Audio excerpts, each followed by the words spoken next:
Hello, gardeners and lovers of beautiful yards. Today I have for you something incredibly simple, but extremely effective. A trick that will help you get rid of annoying weeds without any chemicals, and you only need one ingredient. You won't believe it when you see how easily you can get rid of weeds from paved surfaces. Let's see, which is your best ally in the fight against weeds? But if it's your first time on our channel, subscribe, because we have advice from experienced gardeners for you. Let's get right to the video. We all know how stubborn and annoying weeds can be when it comes to removing them from your garden, path, or lawn. You have probably wondered many times if there is a way to get rid of weeds quickly and effortlessly, without using harmful chemicals that can harm your plants, animals, or even yourself.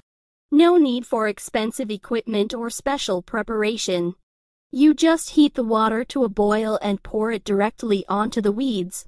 Hot water instantly destroys the roots and leaves, preventing further growth. Sometimes the simplest solutions are the best.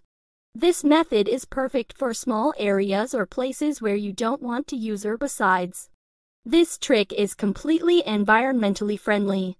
There are no harmful residues in the soil, and you can use it repeatedly without any worries. Although this is a simple trick, you need to be careful. Hot water can burn, so it's important to be careful and avoid watering near the plants you want to save. And that's it, a quick, simple and effective way to get rid of weeds without any chemicals. The next time you see pesky weeds poking through cracks in your path or sprawling across your garden, remember this trick. If you liked this video, be sure to leave a like and share it with your friends who are also struggling with weeds. Don't forget to subscribe to our channel for more useful garden tips and tricks. See you soon.